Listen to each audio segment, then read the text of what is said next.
Thank you, Lucinda. Good day, ladies and gentlemen. Welcome to everyone in the room.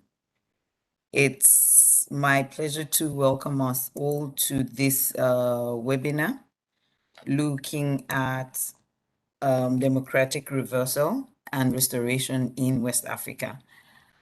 Today, we are privileged to have a very, very rich panel of experienced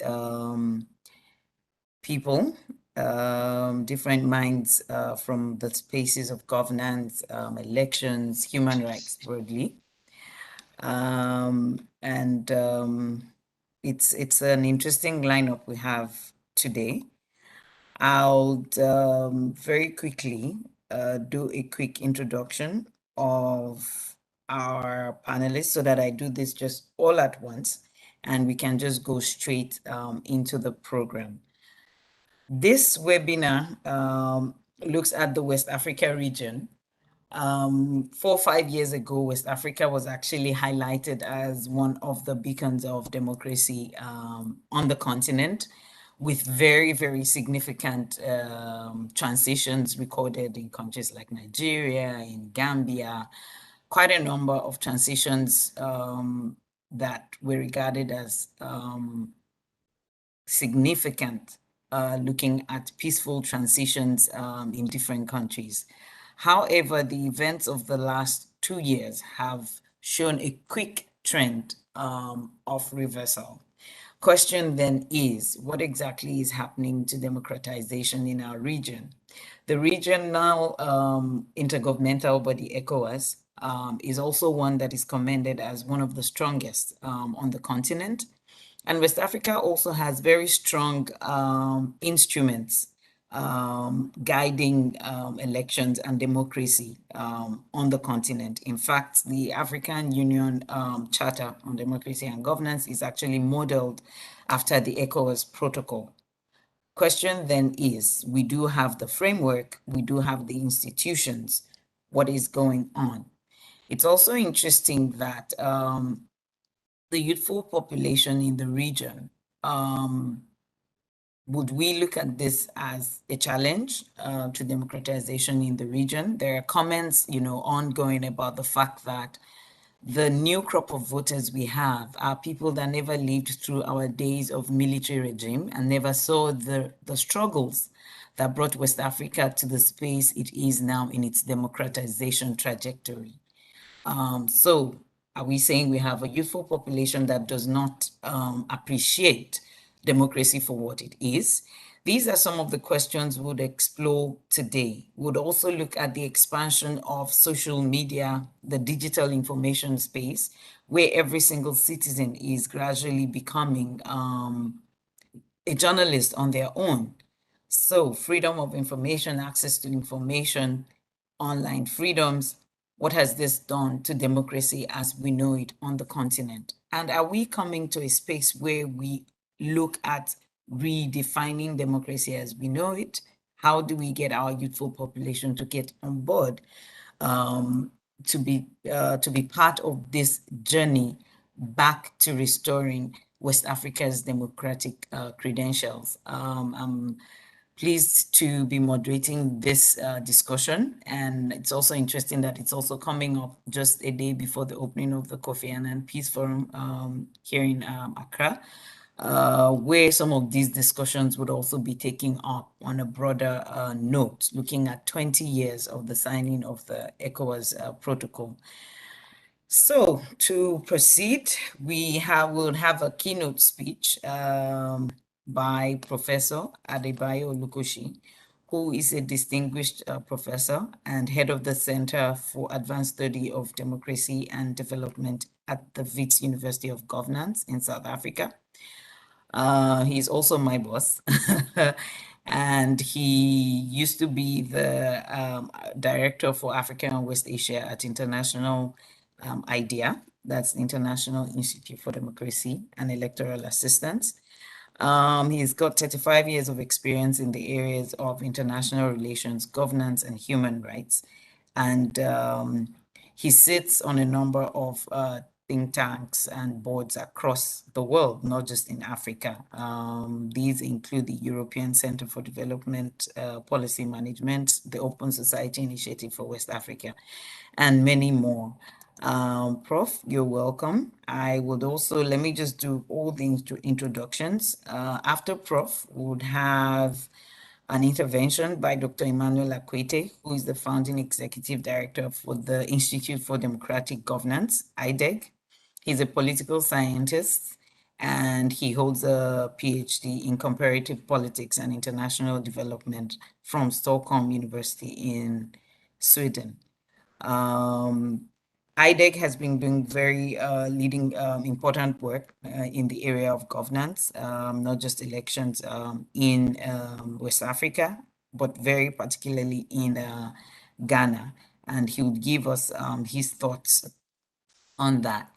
After Prof, we have Austin Omorogbe Aigbe. Austin is a senior program officer at the Center for Democracy and Development, CDD West Africa, which is based in Abuja, Nigeria, and they work across West Africa. Austin is actually speaking to us from the Gambia, where he's doing some work on fact-checking and issues around fake news and disinformation. And he will be bringing some perspectives on the digital information space in this conversation.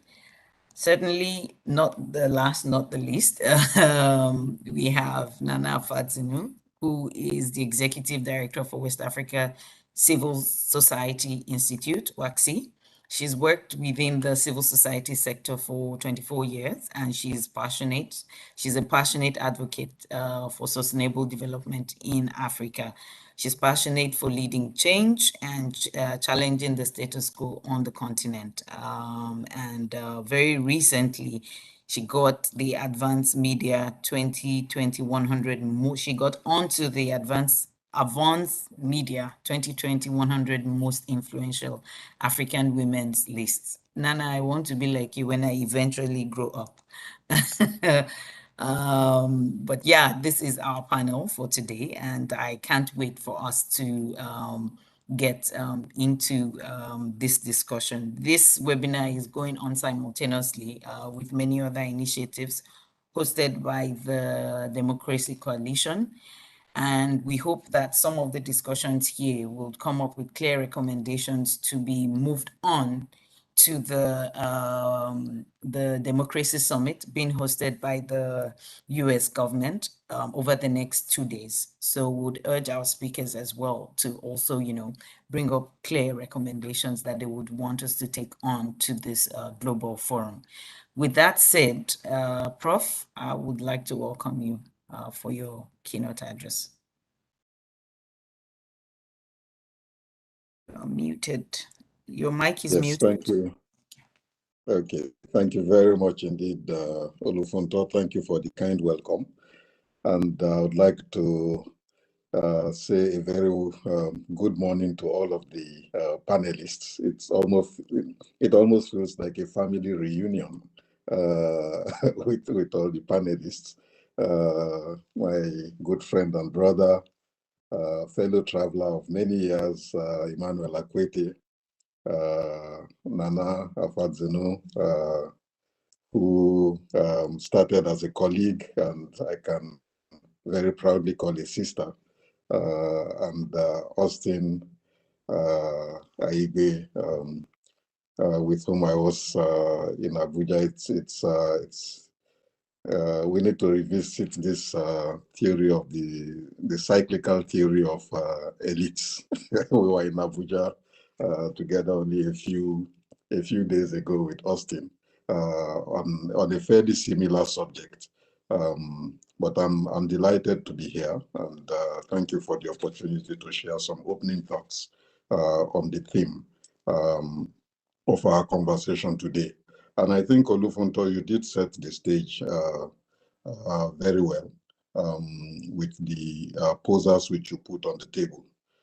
If one were to look back some 30 years to the kinds of conversations which we are having at the beginning of the 1990s, when actually West Africa was the sub-region of our continent that flagged off what has been described as Africa's entry into the third wave of global democratization, with events that unfold in Cotonou and other cities and towns of Benin Republic that saw hundreds of thousands of citizens sustaining mass protests, not simply about bread and butter matters, but for a wholesale revamp of a governance system and for a new national reset for the administration of public affairs and the Commonwealth.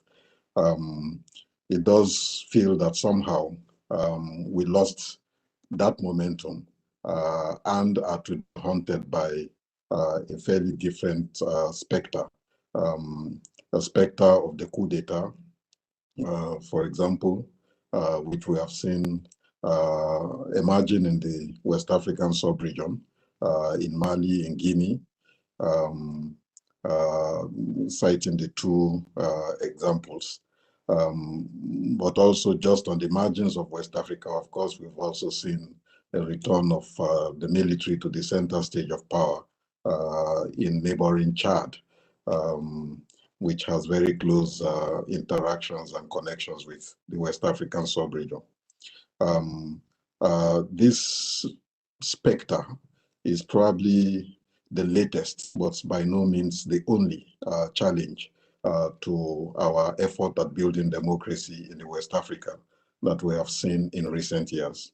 And I'm very sure that our panel will unpack all the different dimensions of those challenges.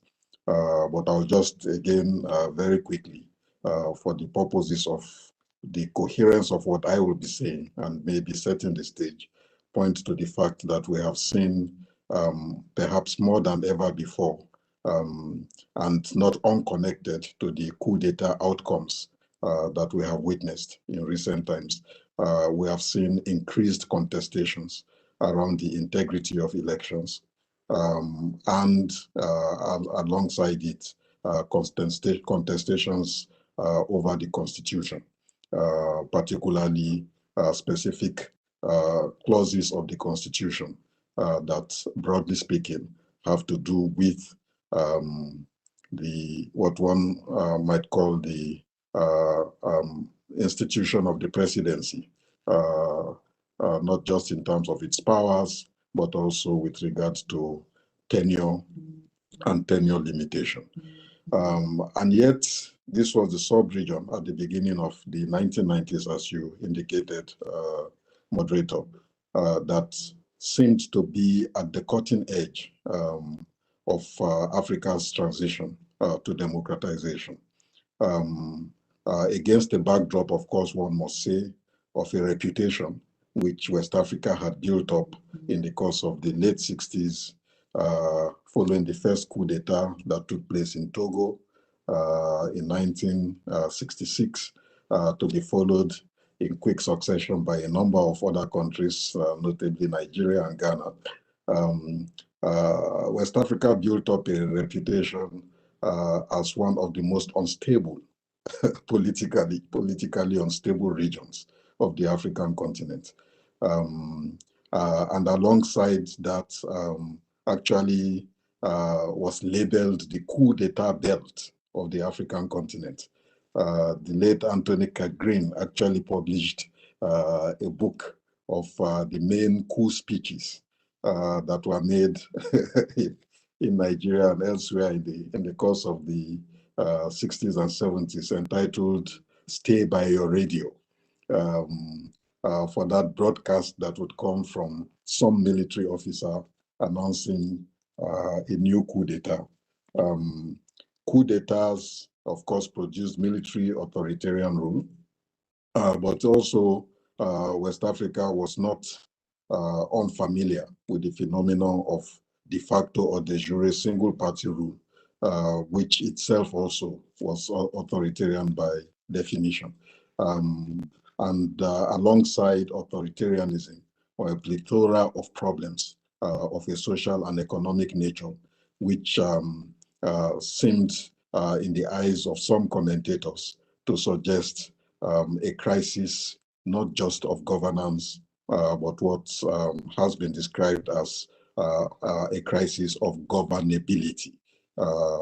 And you might remember the article from the Atlantic Monthly that made the waves in the 1990s about a coming anarchy in the West African hinterland, which at once sounded like a tendentious analysis, at least for those who were in the front line of the fight for democratic reform at the time in the West African sub-region. But for others, would actually have sounded like a prescient analysis of the kinds of consequences that the sub-region was likely to harvest from its crisis of governance and governability. So change, when it came in the beginning of the 1990s, and we will not have time to go into the details of what were the drivers of change, except to note that it emerged within the context, not only against the background, not only of prolonged military single-party authoritarian rule, but was also birthed within a context of economic and social crisis of the most severe kind witnessed in the period since independence, and generally encapsulated under the broad rubric of structural adjustment that was foisted on the sub-region in the period from the late 1970s into the 1990s. And change, when it came against this background and in this context, was fairly rapid, almost like a wave that began from Cotonou and the demands which citizens made for a sovereign national conference that would redefine the foundations of governance in that country, to the various constitutional meetings that were to take place in other countries, and to produce a sea change, at least the way we saw it at the time, a sea change of transformation of the political terrain. Single party rule dismantled, military rule unbundled, life presidencies discredited, term limitations imposed, and a florescence of civil society that inspired the establishment of the West Africa Civil Society Institute on a scale which we hadn't seen certainly in the period since the imposition of single party and military rule. Electoral reforms on a massive scale in terms particularly of ensuring the independence of the election management body, but also the integrity of elections that would flow from that, judicial sector reforms, security sector reforms, a new era of media freedoms,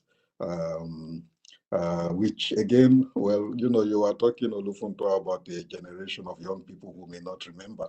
And I remember the struggles in the late stages of the military regime of Jerry Rawlings to open up the media space, and how we all celebrated the emergence of Joy FM, very restricted to playing sweet music and entertainment initially, but with the journalists very gradually creeping into the terrain of social and eventually political commentary.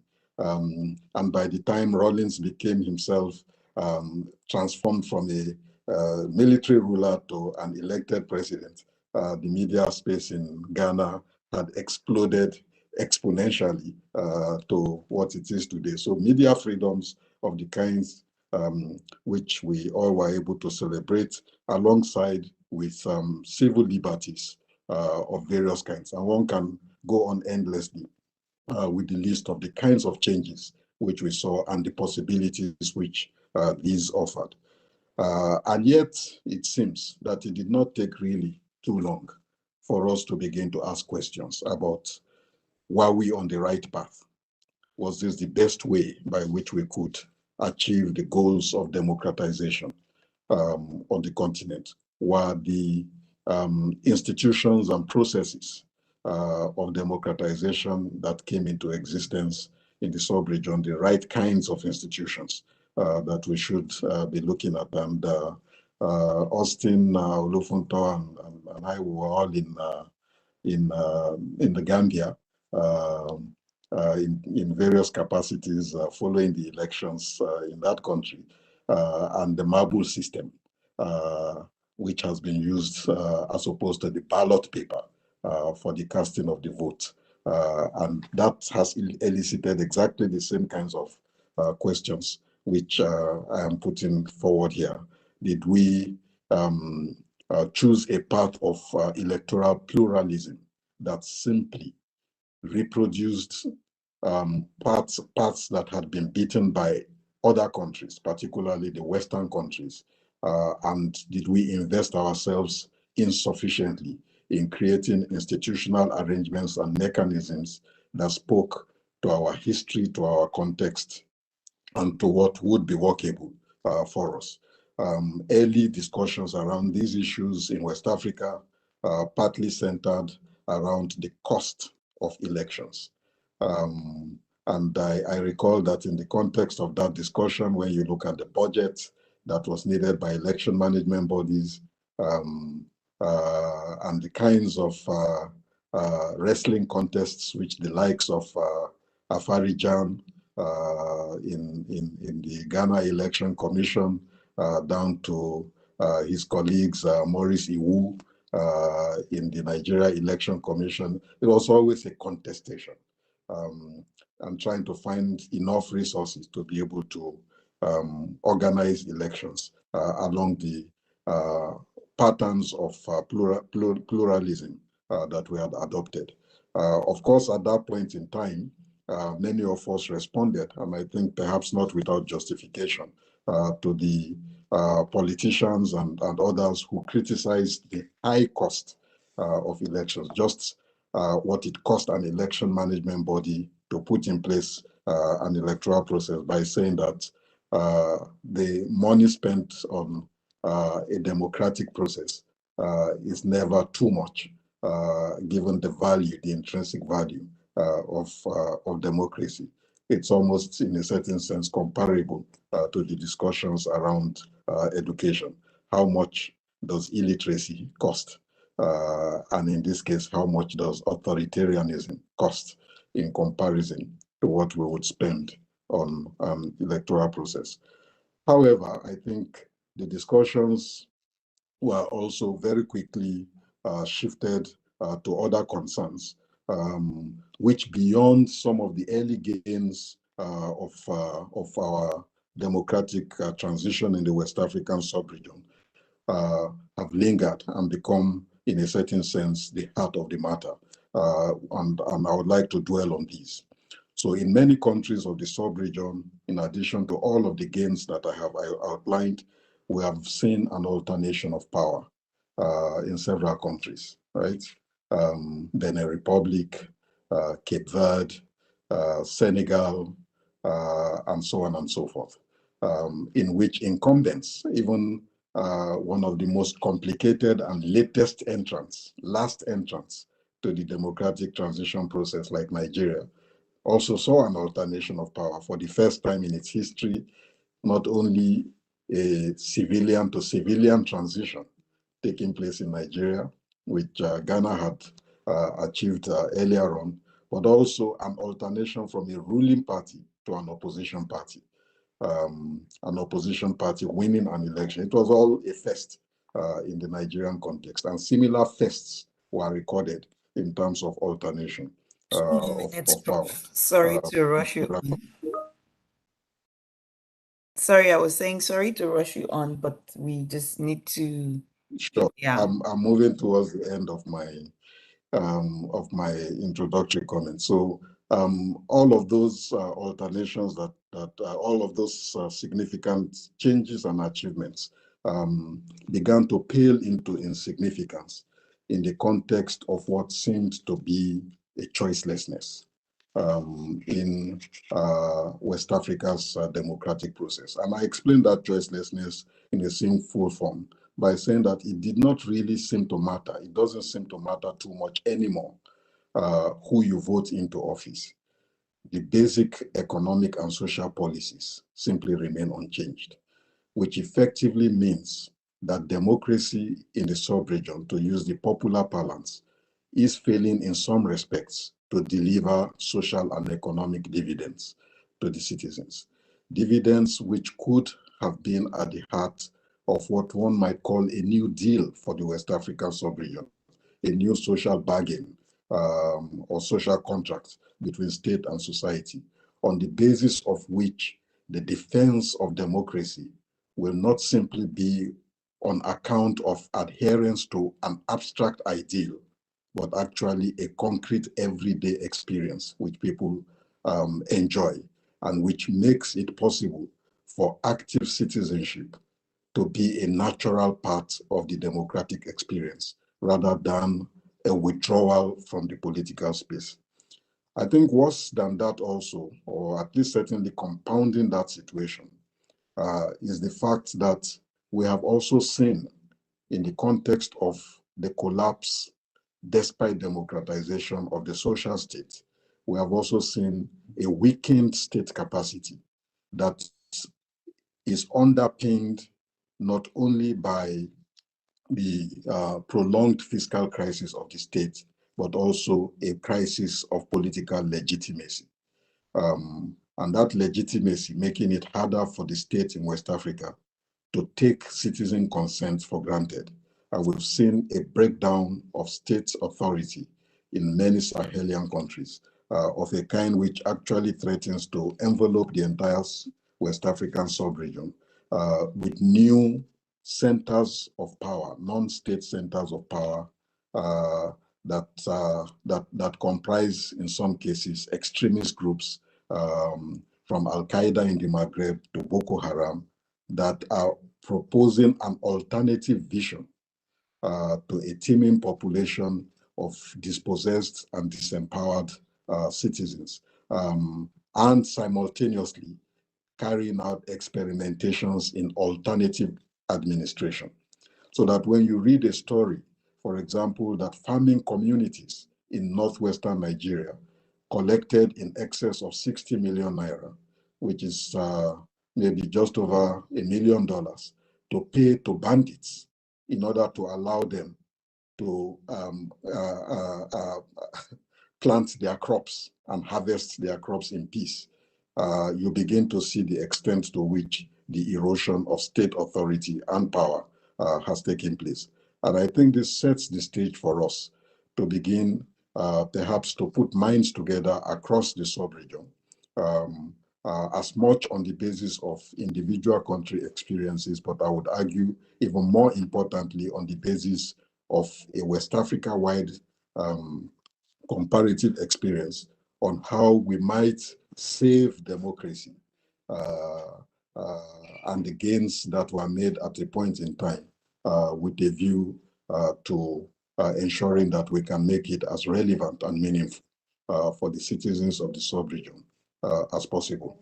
I'll leave it at that and note that the panelists, leaders of institutions that work not just on a national scale, but on a pan-West African scale.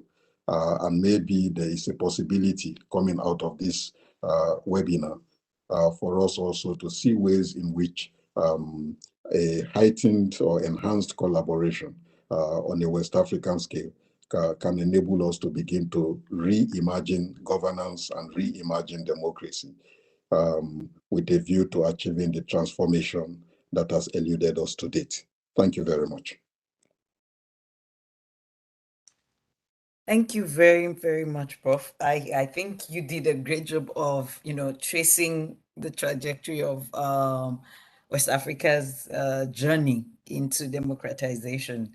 And what I find interesting, is the point we are at the moment where elections are no longer we no longer ask questions whether countries would hold elections, but the question is, what is democracy delivering to the everyday person? Is it just an ideal we hold in our heads?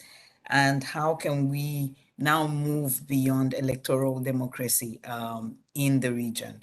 I think those are some very, very clear thoughts. And you also gave proposals on CSO collaboration in the region. I would like to also hear what the panelists have to say about this creation of alternative spaces of governance and service delivery, being, through the activities of the extremist groups that are popping up across the region. It would be interesting to hear their views as well on that.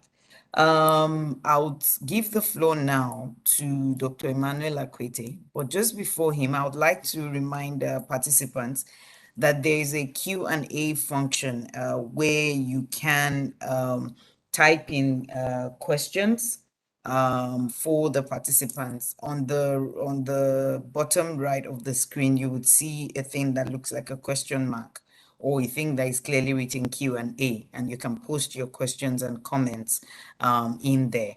Dr. Akwete, you have the floor for the next 10 minutes. Thank you. Thank you, Olukoshi.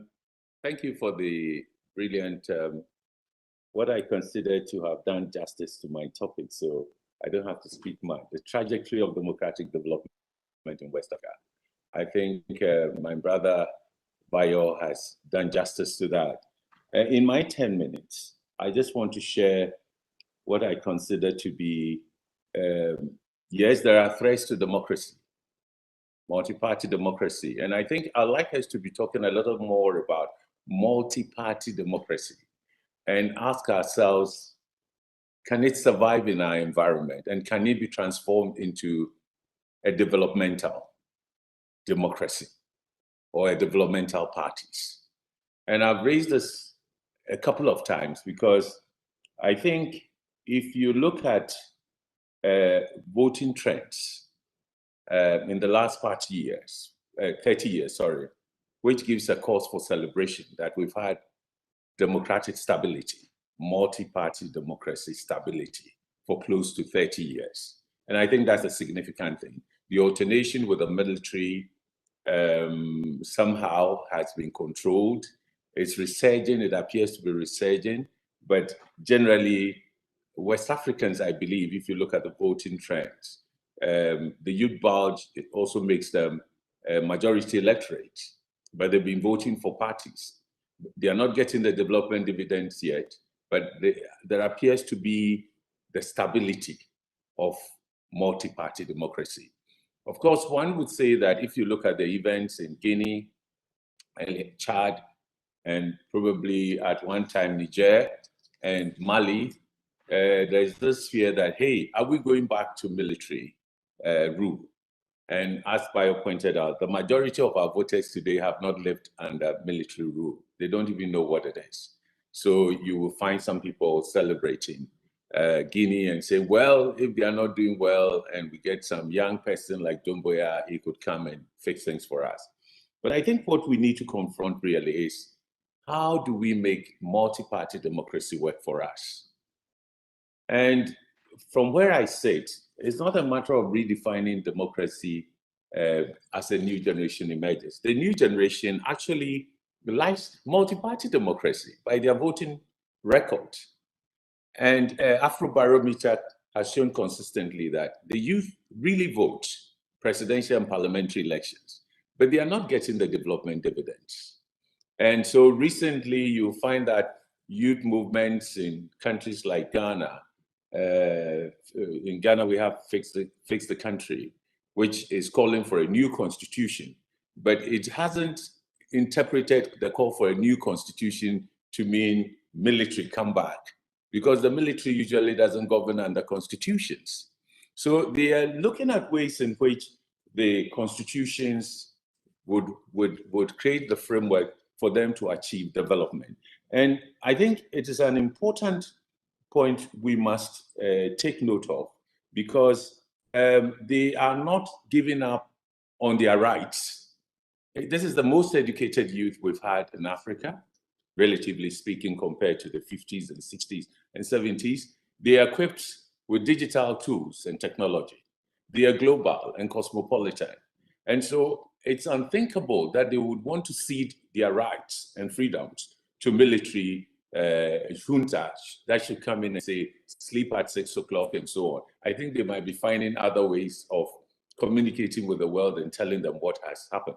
So it's no longer the one station, one radio station broadcaster that you can close down and silence them.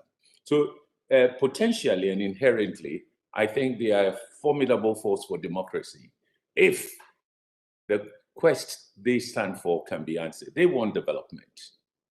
They want political parties that would create jobs, would build the economy, will create more hospitals, social and inclusive development. When you listen to them, that's what they are talking about. But they do not necessarily have the idea or the ideas of how this can be done. They go in an omnibus way. They say, hey, let's change the constitution and so on. So where I come from is a very simple thesis. I think in the last 30 years, we've had democratic stability, but it's a democracy that probably has enriched a few. It's a democracy that has led to accumulation, private accumulation, enrichment, and so on. And this is something that I felt Claude Ake had warned, that the third wave of democratization in Africa that we saw from the beginning of the 90s was going to be about disempowerment of the African people. They are not going to get the development they need or they crave, but few people are going to enrich themselves. And so the rule of law has become an issue where we do not know who finances our elections. People who say they belong to parties do not pay dues to the parties and dues and subscriptions. And we also know that there is a notion of monetization, and elections are getting more violent in many ways and so on, but it's not solving the problem of youth employment. It is not improving the quality of life of people.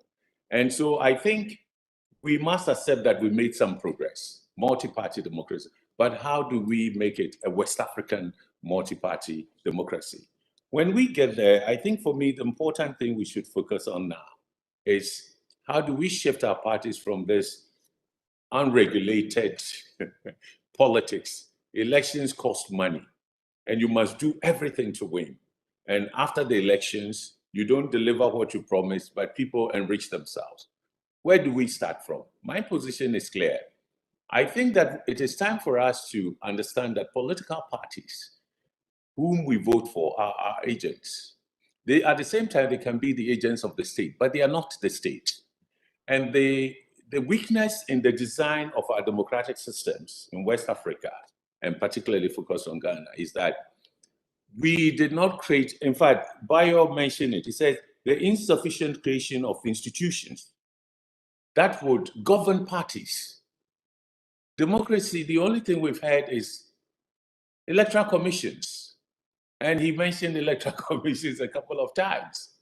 But why should parties be beyond regulation? They are to declare their assets, they don't those who are elected. They are doing things, interfering with public service institutions, changing people left and right, politicizing them. We only speak, but we do not say, because of this, we have to do that.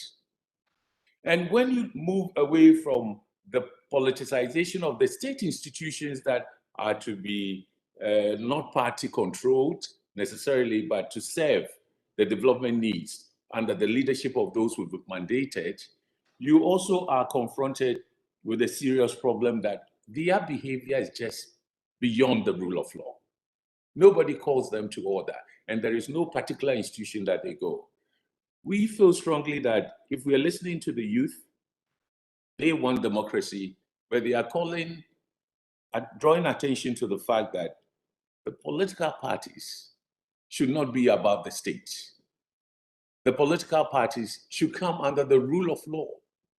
But the rule of law that political parties need cannot just be the Electoral Commission, because the Electoral Commission is very restricted on its mandate.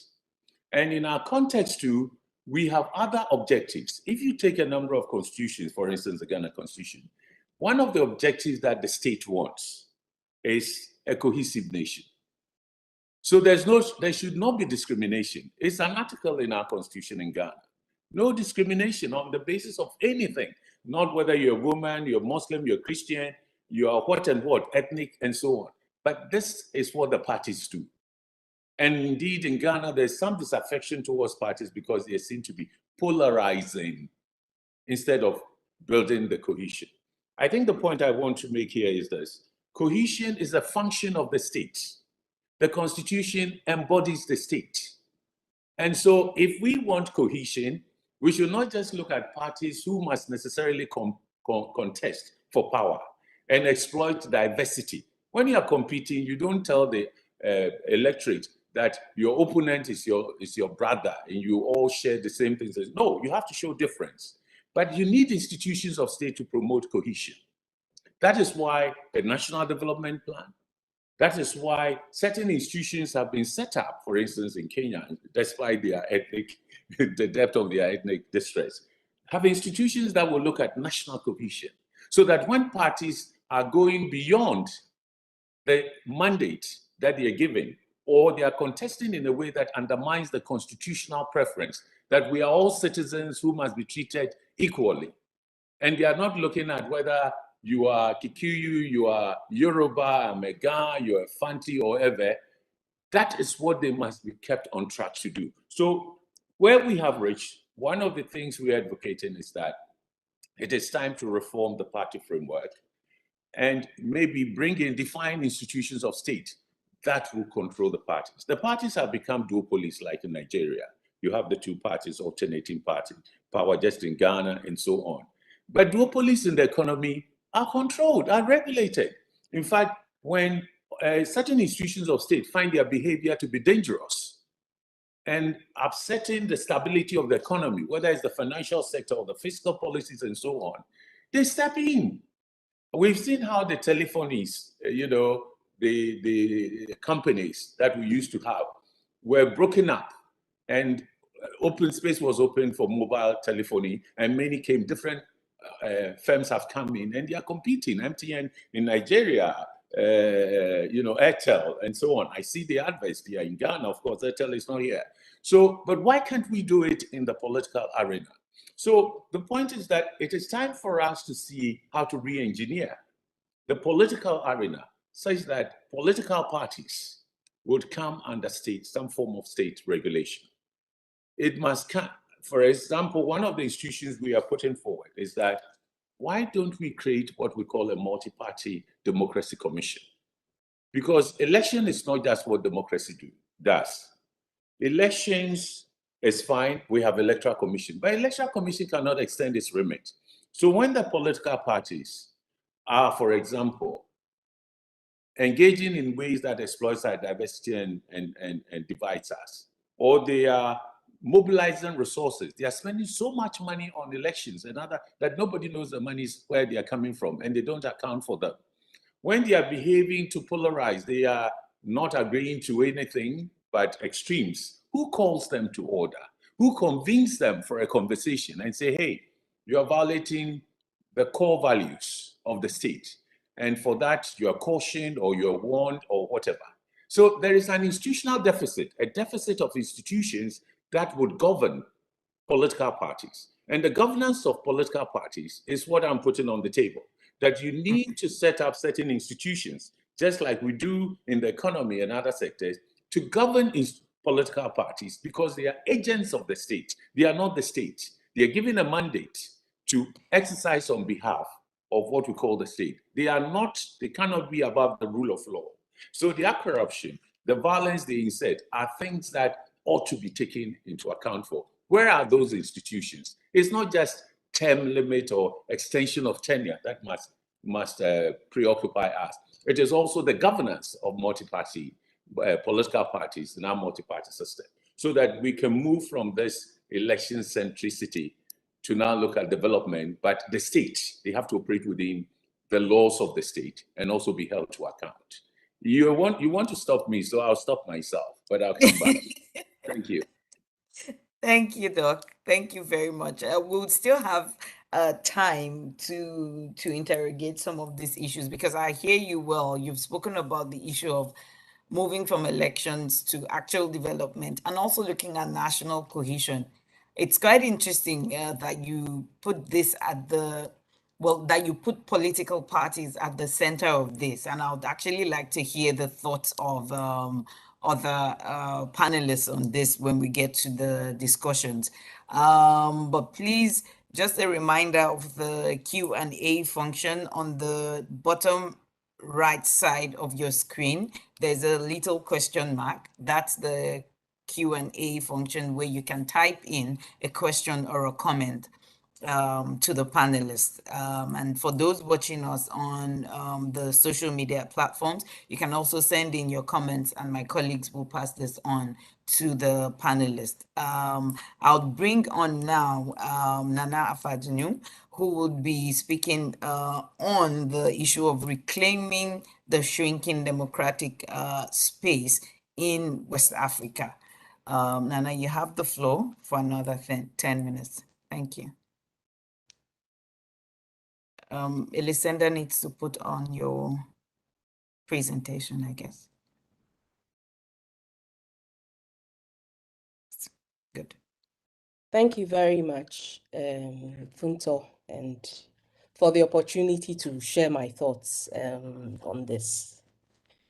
Well, I'm supposed to speak particularly looking at the issues related to civic space and how much the retrogression that we are seeing in the democratic space is also affecting civic engagement and you know, constraining our civic space. And I want to share this first start with, it's a global issue. It's not only a West African issue. And actually, if you look at the Civic Space Monitor, which you can find online, globally, looking from 2019 to 2020, what we have is now 43.4% being in a repressed civic space, and living in countries, you have countries where you have obstructed civic space. That if you look at this is West Africa, you know, when you look at West Africa, you would see that you have an obstruction of civic space jumping, you know, from 15.8% to 18.3%, you know. So we do have challenging issues worldwide. And in West Africa, it is a problem as well. When you talk about civic space, what are you dealing with? We are looking at particularly the repression and oppression of civic engagement, constraining civic engagement, and challenging issues where civil society cannot engage in governance, particularly when you look at issues around freedom of expression, freedom of assembly, freedom of association. And coming closer to West Africa, I want to look at the next slide and look at some of the countries that have, you know, been affected. If you look at the next slide, you will see that Cote d'Ivoire has moved from obstructed to repressed. Guinea has moved from obstructed to repressed. Niger and Togo. And you are looking at all of these things from 2019 to 2020. Another challenging area is that COVID has affected the way citizen engagement has also been addressed in our region. And if you look at the People, Power and Attack reports from Civicus, you see that repressive governments have used the pandemic as an opportunity to introduce or implement additional restrictions on civic freedoms. And there are examples in a number of our countries where you have a heavy-handedness of security forces, you know, in the bid to enforce COVID restrictions have you know, prevented citizens from expressing their views, sometimes from demonstrating on key issues. Yes, the public health issues are important, but there have been times where government has overreached. And I want to say that, I mean, this is the current situation that we are facing. But as we've heard from previous speakers, this wasn't the case. You know, if you talk about what has happened from the 1990s, and I call it the Benin, what happened in Benin, Cotonou, You know, 1989, the protests that led to the Sovereign National Conference. Well, I call it the reawakening at that time for West Africa.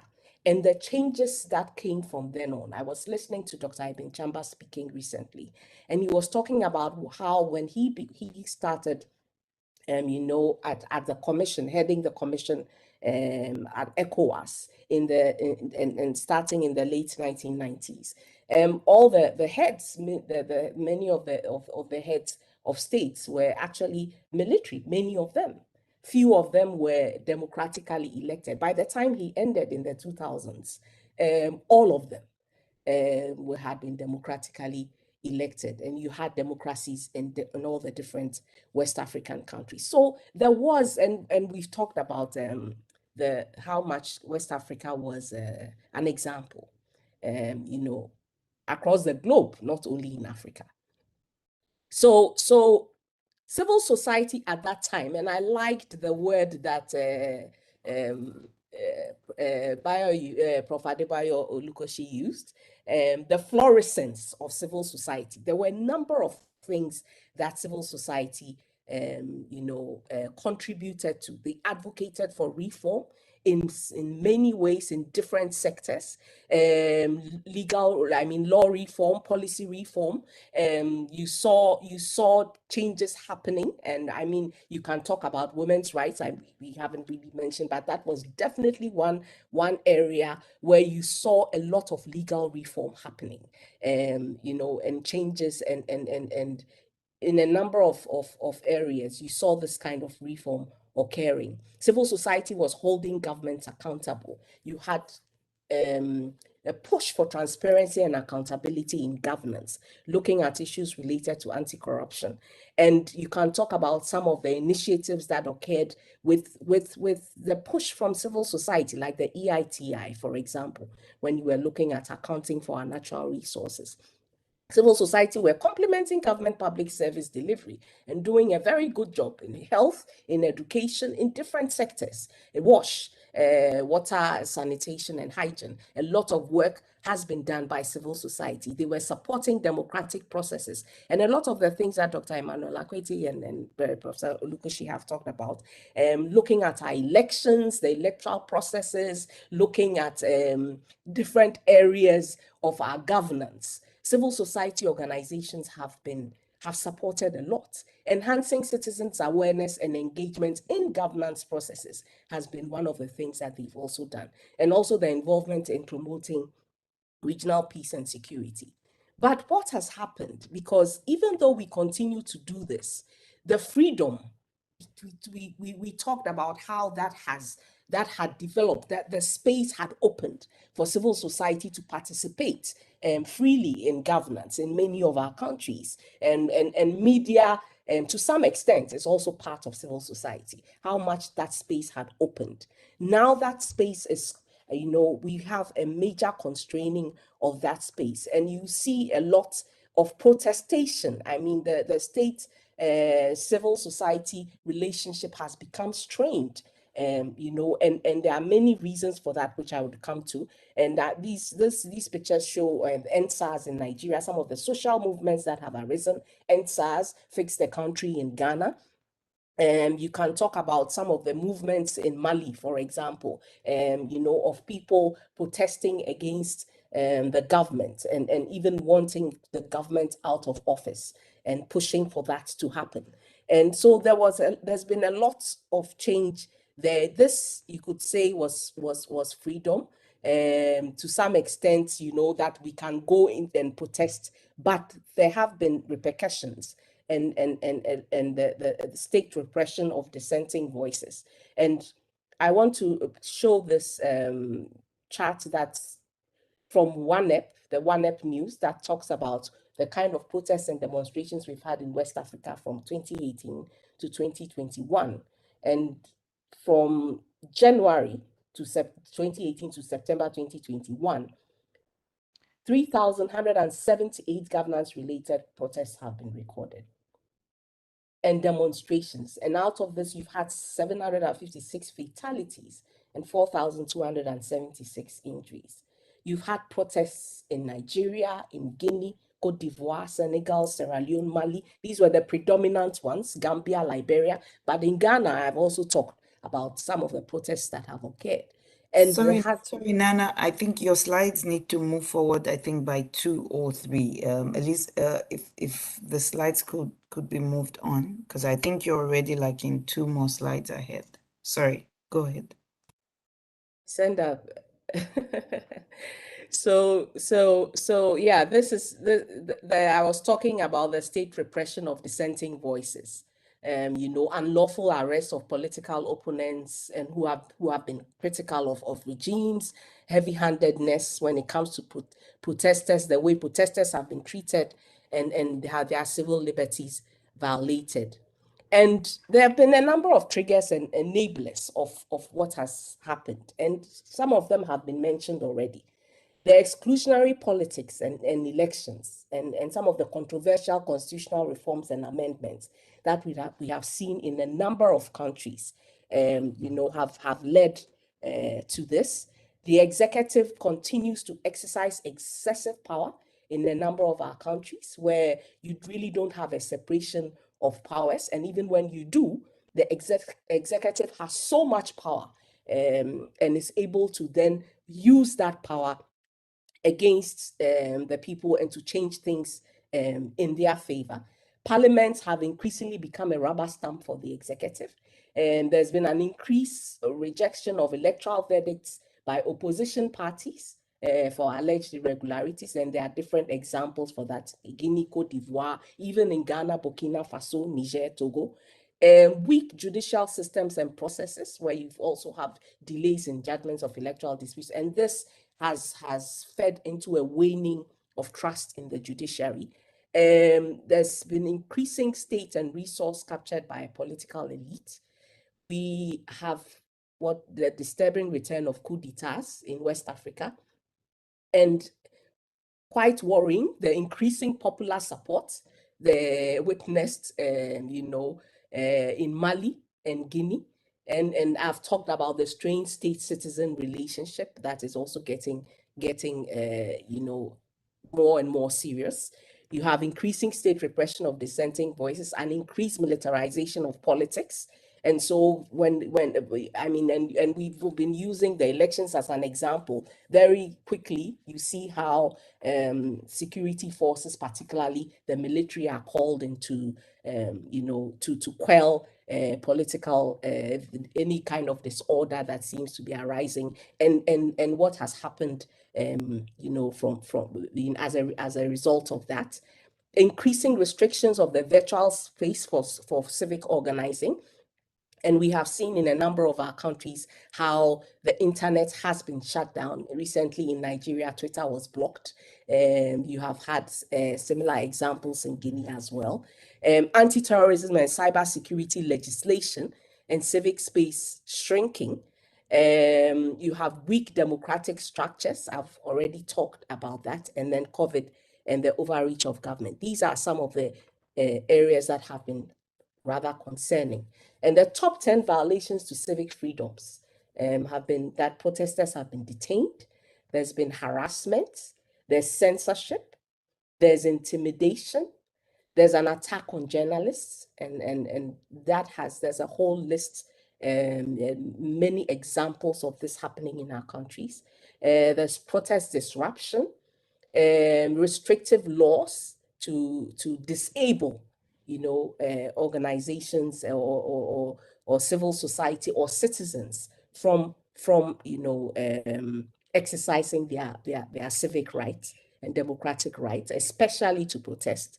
Journalists detained, excessive use of force, and human rights defenders also detained. And what would I say should be some of the things that we should be looking at to kind of roll back what is happening now?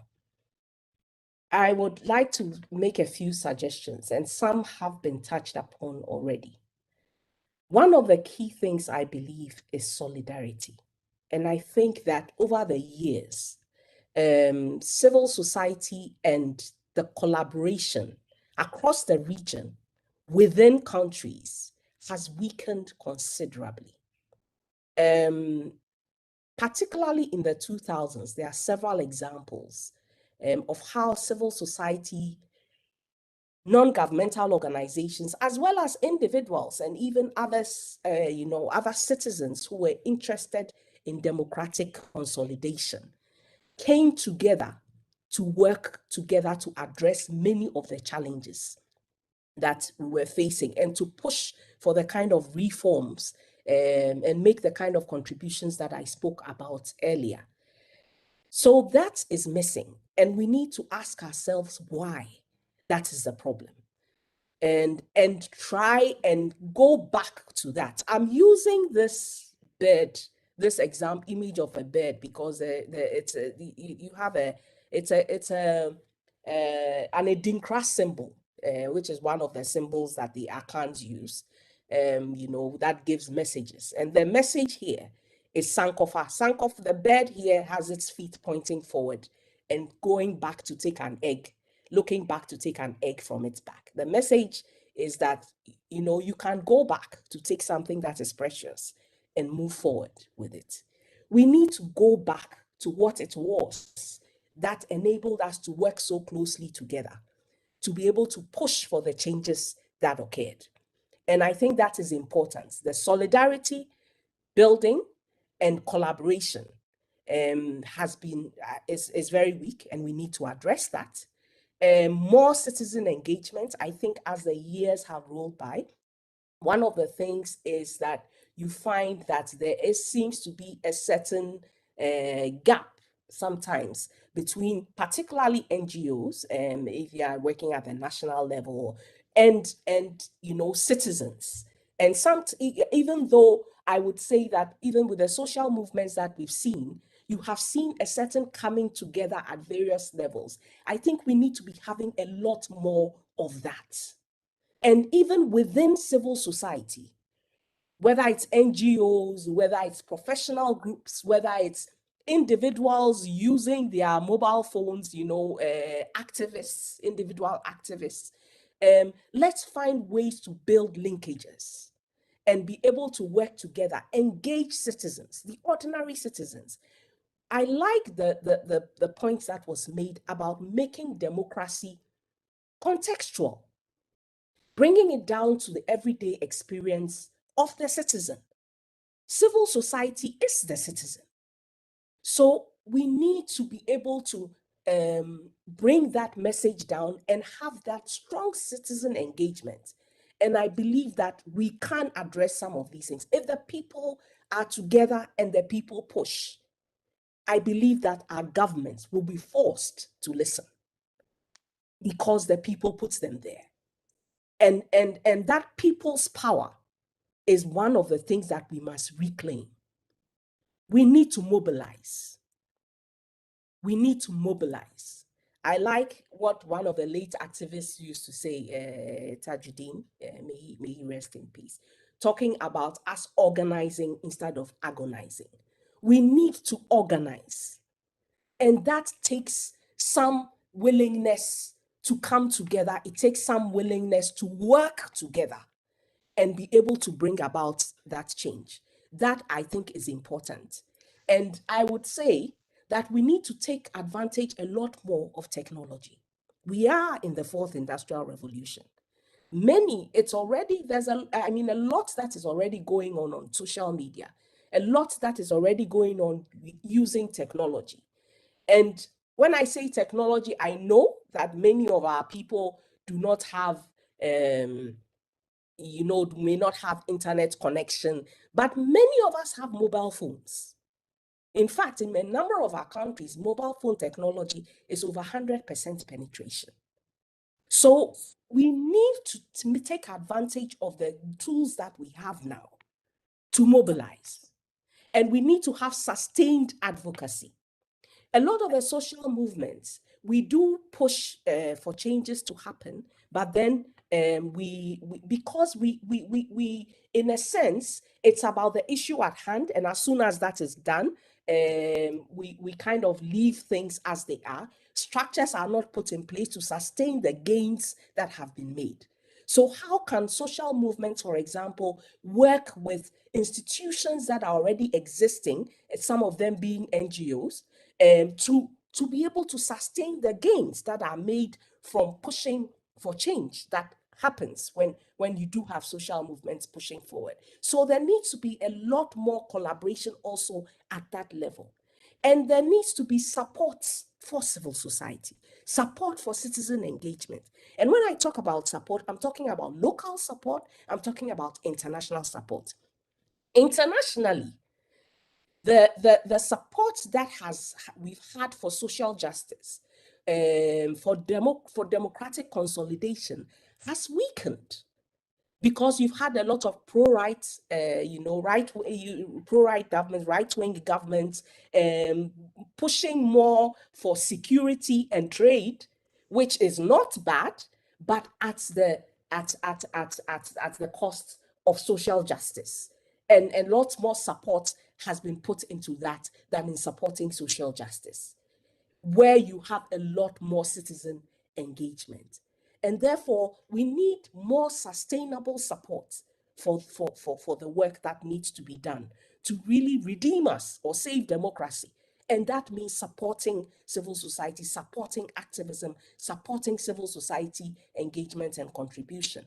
The support needs to be sustainable, and it needs to be less transactional. We need to have a bolder African Union and ECOWAS. Because I would say, and I would like again to talk about the era of Dr. Ibn Chambers in ECOWAS and how much he worked with civil society, or enabled ECOWAS as an institution to work with civil society very closely. And I believe a lot of the changes and the gains that were made in that time was due to that kind of relationship and openness to engage with citizens, So that needs to happen. And I believe that is considerably weakened now. And I also think that ECOWAS, because of it had not spoken very boldly against some of the constitutional amendments that took place in a number of the countries,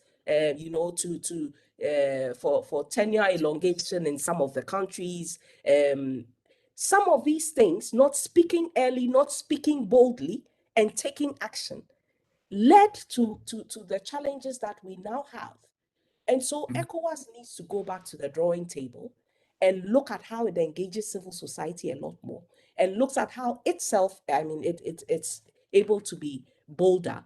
And the same, I think, would also go for the AU. So these are some of the suggestions I would like to give. I believe that when we have stronger citizen engagement, and we build that kind of solidarity to push for effective public service delivery, to push for anti-corruption, to look at more transparency and accountability, the rule of law, equitable distribution of resources, human security, respect and fulfillment of human rights, looking at non-discrimination, and making sure that there's equal opportunity to development dividends. These are all parts of democratic governance. We need to round up now, Nana. Yeah, it's not only elections. All these other aspects are important. And therefore, we need to have that kind of civic engagement to enable and push these things to happen. And I think that the suggestions I've made, I would hope, would be able to get us back to what it is, where we used to be, and maybe even better. Thank you. Thanks so much, Nana. Very, very important points you've raised there about civic engagement, and you have spoken more about the role of civil society. So this is getting quite interesting. Dr. Akwete looked at the role of parties. You're looking at the role of civil society. I'll give the floor now to Austin, who would look at recent digital developments and how this is either contributing or creating opportunities for democracy, and looking at questions around information integrity and democratization in West Africa. Austin?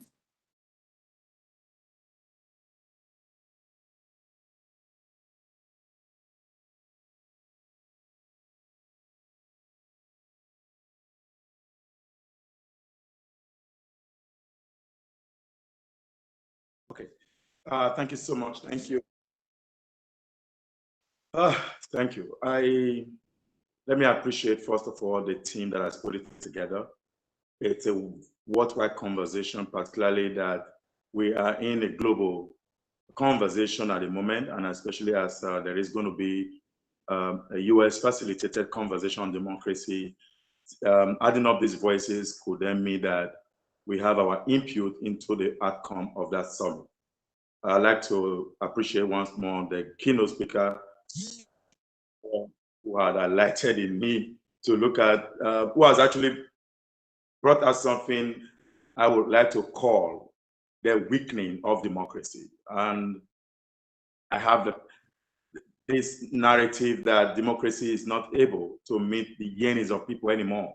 So which means when Prof said that democracy is not able to bring about the dividend of the dividend to the people, that's almost like 101% confident level that democracy is weakening by the day. So the first question I'd like to bring to the fore is, what role is digital or information, what role is it playing in our democracy?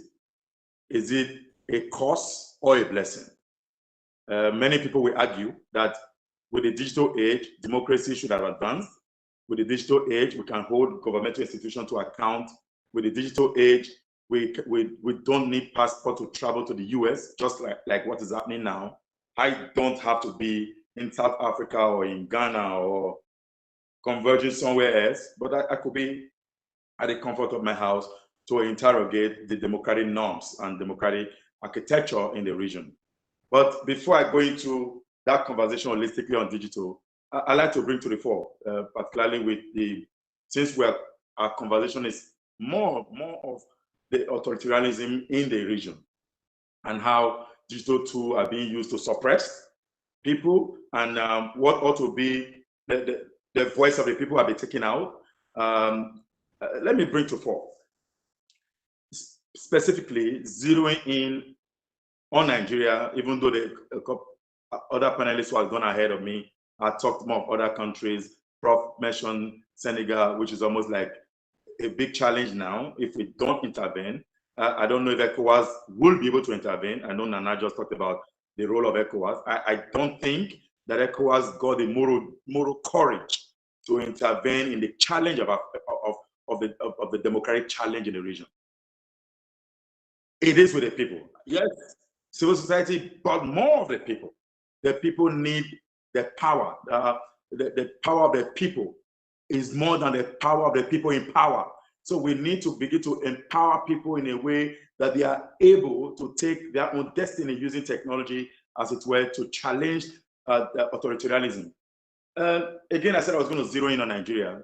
We've had in the past 6 years in Nigeria a government that came to power with peaceful means, using technology, Twitter, Facebook, to engage the previous government. Professor Adebayo talked about the peaceful transition of the incumbent losing an election first time in the history of Nigeria. And that happened by way of organizing technological wise, organizing on the streets. And the same government who had did all of this organizing and got into power suddenly now know that technology is bad for the people. Suddenly now know that there will be no need to use technology because they now know the impact, so to say, of technology. Fake news is no longer big news. The greatest fake news is propaganda, and propaganda is from the government institution.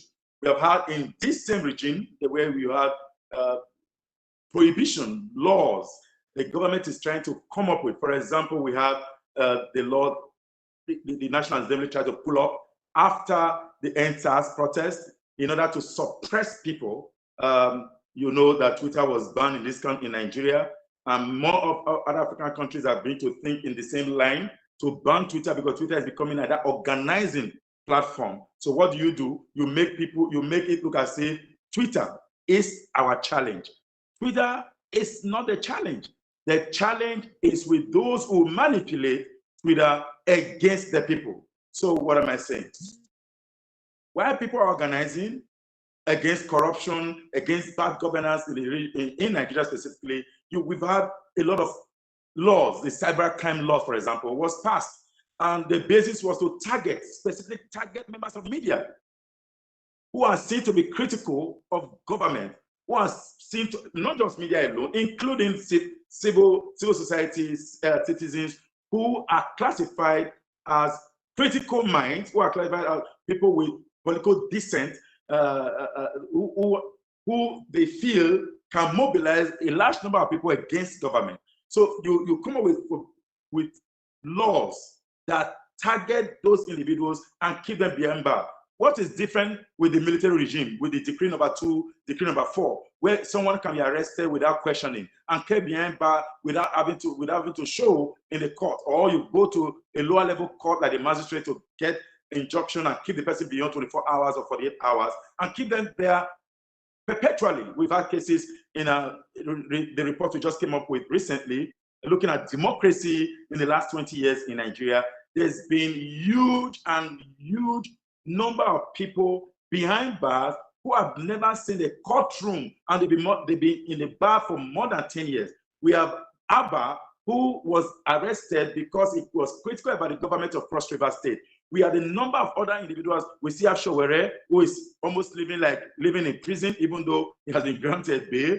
All of these laws are intended to come to deliberately undermine the voice of the people, to deliberately undermine those dissent. We've also had position in National Assembly, Nigerian National Assembly, where they come up with the Protection Against Falsehood and Manipulation Bill, which was generally called the Social Media Bill. What's the bill about?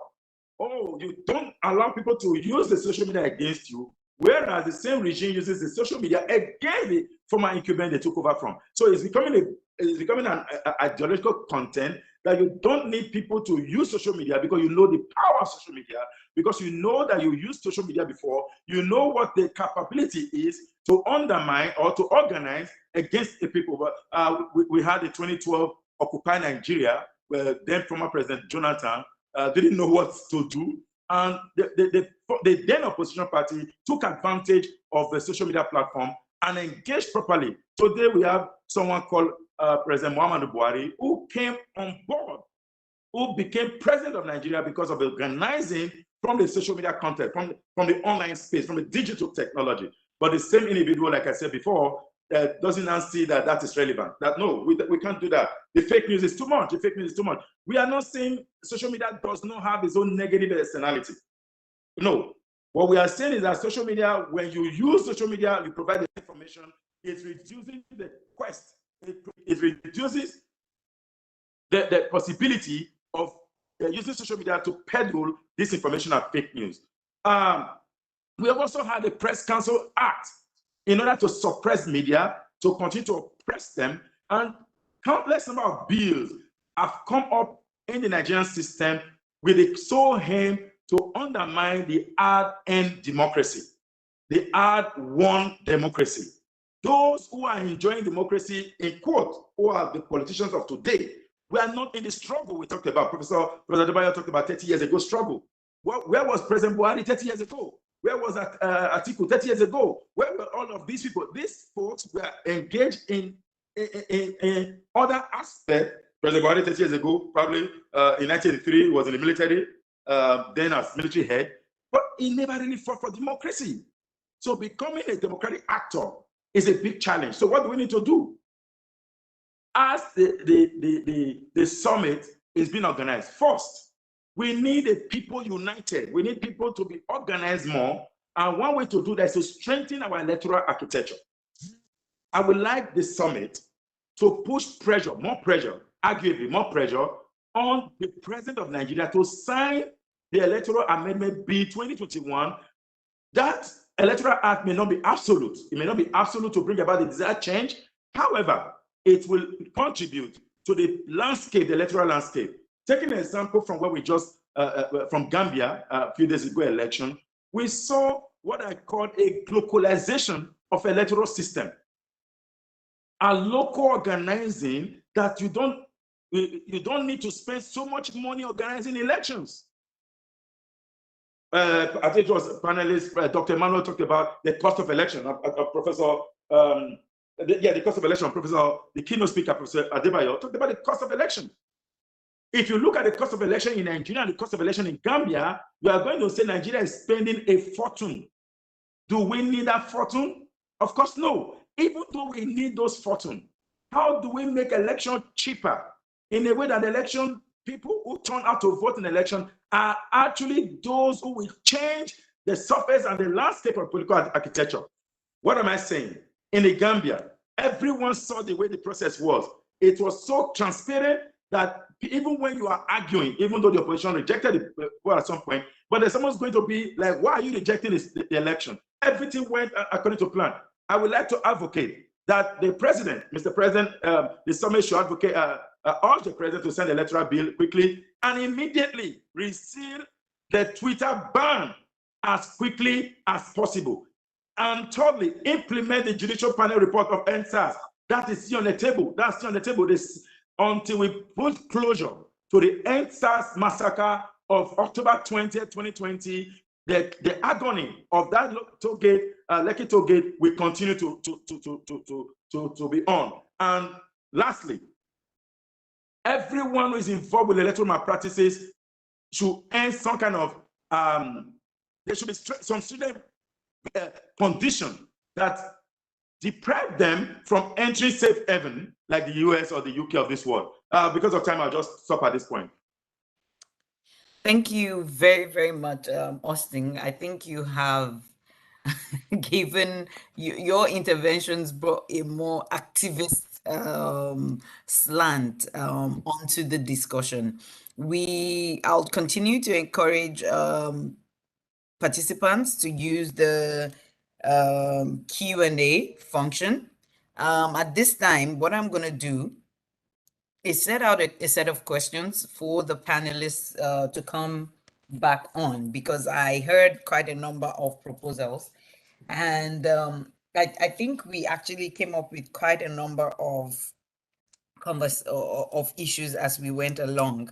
The reemergence of the military. I seem to hear one panelist saying there is actually no support for the military, but it would seem that the events in Mali, in Guinea, sort of showed some level of public support for the military. If we go outside the region and we look at how the transition in Zimbabwe was facilitated by the military and people did rejoice, what does this say to us about the future of elections, of democracy? There were also conversations about the need to control parties and parties having a role in promoting service delivery, accountability, and national cohesion. Can this really be achieved just by effectively, managing, or do I say monitoring, political parties and their activities? So if we got parties to abide by the laws, publicly declare their finances, how will this actually come to the point of national cohesion? And I think I would like to also ask Nana about citizens' role in promoting national cohesion, because I do see an important point on the link between cohesion and democratization in our countries. The other issues, we're looking at recent laws that have been passed. So we're looking at countries passing laws on cybersecurity, laws to restrict the use of social media. Also, NGO laws restricting the space for NGOs to operate. But at the same time, we seem to always say legal reforms are the answer. How do we strike that balance of achieving reforms but sidelining the political hijack of these reforms. The recent, extensions of presidential tenures, they all came on the platform of legal reforms. So how do we strike that balance? Do we see any role for the African Union and the ECOWAS in relooking at spaces for reforms? And recently, the ECOWAS Protocol has been open for review. What proposals are we, putting on the table for the review of the protocol to ensure that the institution we have in the region, which, over the years have been named as one of the strongest, remains with that same outlook, and that they actually can act as a supranational power when the national institutions fail us. For instance, on the issue of internet freedoms, it's important to note how, for instance, the role of the ECOWAS court in declaring the actions of the Togolese government illegal to have cut off the internet during elections. How much more of these can we see to bring to bring our intergovernmental bodies on board? I think, I don't know if I should call you in the order in which you spoke, or I'll just leave each of the speakers to turn on their videos and respond to any of these issues. The floor is open.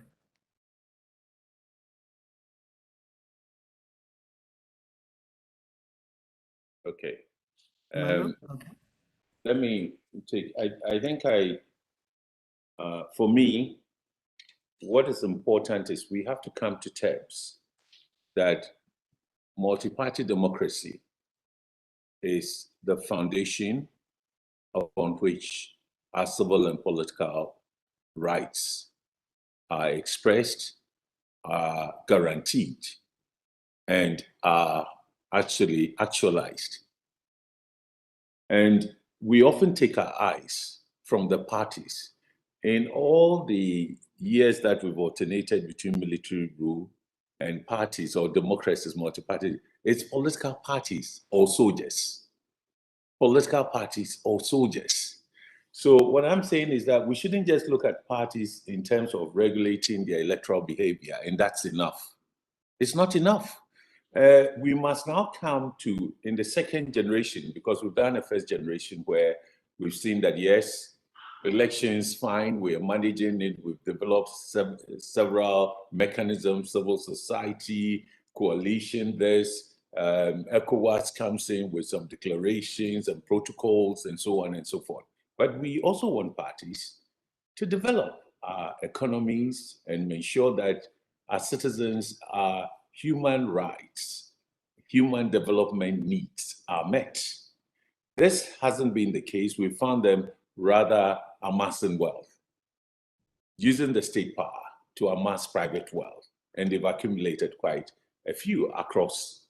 So what people are now expressing disaffection towards is not their democratic rights. They are talking about the failure of political parties to give them their democratic development rights. And something that not many are craving, that let the army come, because those who know the army know that they couldn't deliver that. And yet we are also at a stage that we are not sure if the political parties can deliver it, given the framework within which they are operating today. They do not respect the rule of law. They are above the law. I can't hear how many political parties have been prosecuted because the accounts that they submitted on the elections, one of their elections or whatever, does not match up to what was spent. Recently, the Chancellor of Austria had to resign because the police said when they scrutinized his expenditures, his record, they found out that he had used taxpayers' money for his PR in the elections. He disputed that, and they said, no, they are putting him under investigations. So he had to resign. He's still leader of his party in parliament, but the foreign minister is now the chancellor. We've seen how in Israel, Benjamin Netanyahu was accused of currying favor from rich people, and therefore he's committed certain offenses for which he's now being tried. And it even contributed to him not being able to gain the mandate he needed to govern. So corruption is one of the critical things that every serious democracy does, even include whether it's communist, China, or whether it's you're looking at it in terms of Israel or you're looking at it in terms of Germany, and so on and so forth. In West African countries, largely, there is no there is no action taken. So it's above, the parties are operating above the law of the state. And I'm saying the parties are not the state. They are an agent. We elect them to come and exercise state power. But even the institutions that should help them deliver the programs within the framework of the state, whether it's the civil service, the public service, the police, name them, the local government service, and so on, we've also found out that even these institutions, they want to take over them, change leaders. But Now, Dr. so- Akwete, let me ask you something, because you're talking about parties, and I wanted to maybe link this to parliaments, which are now gradually becoming just simply a co-opted space. I think was it Nana that spoke about parliaments becoming, a rubber stamp space for executive decisions. And you also then tried to link the role of parties in social cohesion. I would like to hear more about how you see the frameworks for political party regulation strengthening the effectiveness of parliaments, and also, now the work of the parties being agents of social cohesion. I would be interested to hear that. And if any of the panelists also want to jump in, on this, please do. Doc, please go ahead. So, first of all, in Parliament representatives of the people. I think our recent elections in Ghana, no party got the kind of majorities they have. In fact, the difference between the majority party that is governing and the opposition party is 1 seat. One. But they used to have 40. They used to have 50. They used to have 35. And so it was significant enough that the majority party would always tell the minority, have your say, but we would have our way. We are the majority, we decide, and so on and so forth. So we are in a situation now where the budget for this year had come under close scrutiny, and the two parties in Parliament, our minority parties, have not been gaining the mandate to go to Parliament since 2012. And it's a serious situation. 2012, 2016, and 2020 elections, no minority party in our parliaments. It's just these two dominant parties. They behave like monopolies, like two monopolies you have, and so on. But Parliament is governed by a whole lot of things. When you see that parliamentarians, especially, are disagreeing and not coming to terms on important national issues, sometimes it signals that the party outside, the parent parties, are interfering in parliamentary work. In Africa, the parent party wants to control the MPs, the chief whip. So we see it in two ways. At committee levels, where consensus is built, the numbers do not matter much. Consensus is built, they agree on what to do, aspects of the budget or education policy or social policy or whatever. But most times when you see that they split on the floor of Parliament, in the House, what they call the House, the plenaries, and so on, you would also know that the political parties are involved in there. They are directing affairs. This is what the situation is. So, but if you look at Parliament alone, I think there are various mechanisms where different parties are able to work together as Parliament, as lawmakers, and not always in the identity of their parties. There are times they come together. That is not the case with the executive arm of government. With the executive, the Nigerian situation is different because it's a federation, and governors from different parties still get access to money, their share of national revenue, and the development plans they operate in, and so on. But if you come to the unitary states, like Ghana and so on, you find out that the governing party, the president and his party, usually they go together, control so much that opposition party in parliament does not have any other role in executive arm of government. That's the situation in Ghana. But in your executive arm of government, which is the federal state, different parties are there, so the dynamics are different. So what I'm saying is that, but generally, we need more institutions to, you ask the question, what should happen at the level of the national level, the ECOWAS level, or level of the regional level, and probably the... Where you know that the intergovernmental bodies as well try to stay away from issues of political parties. They will tell you, we engage with government. So if we are putting this, you know, and we're looking at responsibility of parties, where are we then, you know, looking at ECOWAS and the AU and I think others? ECOWAS and the AU have gotten involved in elections because elections actually has become a predominant part of their role in governance, post-election governance. Whenever there's election, Gambia, our guest speaker said he's in Gambia. There's elections that I don't know whether he's there, but many other ECOWAS, AU, Commonwealth, and so on, EU, they're all in there observing. And so elections have become the central focus. But the behavior at the developmental level, post-election, is showing that the elections you go and watch, and then you put your hands in the pocket and say, oh, now you've elected the government, everything works. It's not working. It's turning, people are questioning, so do we elect you to make us, to keep us hungry, not take care of our needs, and so on and so forth. And so, and the behavior of the parties, the corruption, the monetization, the capture of the, what is called the capture of the state, the financiers who are coming from outside, the real business of parties and government sometimes will tell you that they are not there for development and improving the lives of everybody, but they are there to pay their debts and whatever money. So the important thing is, can we go beyond the protocol? I believe yes. I believe we have come to a stage where the think tanks and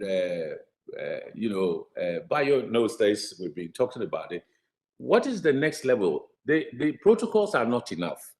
The time limit that says don't go beyond 2 limits or whatever.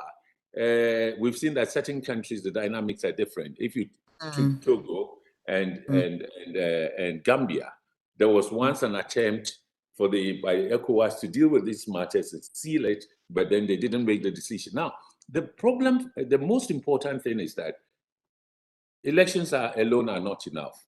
So what institutions, that's why I'm referring to the framework for the governance of political parties. May I bring Prof in level, but at the sub-regional level. But may I bring Prof in here, because I'm actually quite interested on, because when you speak of the intergovernmental bodies, they generally just tell you anything that has to do with political parties, you know, leave us out. We would rather deal at the level of government. Prof, are you there? And any thoughts on this issue of social cohesion, moving away from elections, you know, as where we all focus on as, you know, democracy, looking at democracy within just that tiny box of elections, moving towards countries where citizens consider themselves equal, where there's social cohesion and there is accountability. How do we make that shift? Emmanuel is really pushing on for political parties and their role. Nana talking about civil society and their role. Austin as well spoke about civil society and their role, although as well a lot more on the need for government accountability. Any thoughts very strongly in terms of what we take on? So he's clear about what I'm saying. Just to clarify, I am not pushing I'm saying the governance framework for political parties is what we must say. There's a huge gap. That is the post-election governance. Okay, and if we have protocols to help manage elections, but the problems we are facing that is leading or are leading people to now say, hey, second term is not enough, or no, stick to your second term and so on, have to do with the dividends that are coming and the behavior of the political parties after elections, post-elections. Okay, so I'm saying we need to look at the governance framework, post-election governance framework, because in West Africa, you are not an island itself. Ghana is not an island on its own. If it's making any disturbances or whatever with elections, ECOWAS would interfere.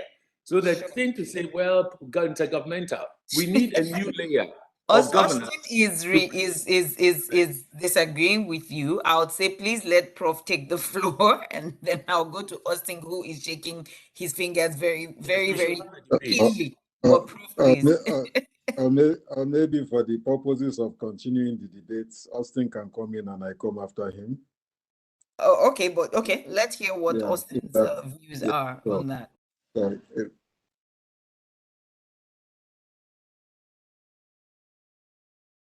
Austin, did he drop off or is he there?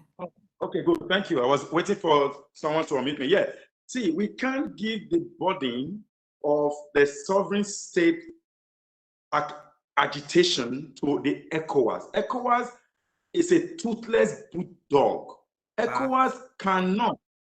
ECOWAS has not been able to resolve. Even is the strongest, I agree, is the strongest regional body. I agree. I don't have a challenge with that. But who are those who make up the leadership of ECOWAS? It is the heads of state. That is why they're unable to engage themselves. So you can imagine someone in Senegal said, at the time he said it was not two-term. I mean, two-term was okay for him. And at the time he said the President Wada's regime was not good. We don't have to extend. I just want to do 1, 2 term. I'm done. Now seeing the beauty of governance, now want to change the constitution in his favor. And you see what happened in Niger. You see what has happened in Ghana, in Togo. Yes, Ghana has one of the strongest democracy in the region, and I'm happy the president of Ghana is also the chair of the commission, the chair of the heads of state meeting. But if what ECOWAS can only sanction, the same thing happened with the UN. The UN, when crisis was in Sudan, when the Darfur crisis was on, when they were killing folks in Darfur, in Blue Mine, and all of those, the UN maintained some level of silence because of this old idea. We cannot, a people that is united will never be undermined. We need a people organizing. We need people to take the governance system in their own hand. That's what happened in Gambia. And Gambia is a role model. All right. I think you do have an important point. I mean, I always try to point to the fact that in 2016, everybody reminded Gambia you're not about to have an election, and all the observers stayed away. And it was quite interesting because it was at that point Gambia made the change and it was completely citizen-led. That's an important one. Sorry, before you come in, I also have been making some advocacy at the level of the international observer space to say, what is their role when countries open up constitution review processes and they hold referendum? In 2015, Rwanda changed its constitution. There were no observers there. Everybody left that. Then 2 years later, during the presidential elections, we all went there and we were writing statements to say there's a gap in the legal framework. There is no tenure this, tenure that. So it's also important. I very recently at a conference, it was also one of the points I made, that we can't look at elections. It is one political process, but referenda are also political processes as well. And where is the international community when those changes come to be? Prof?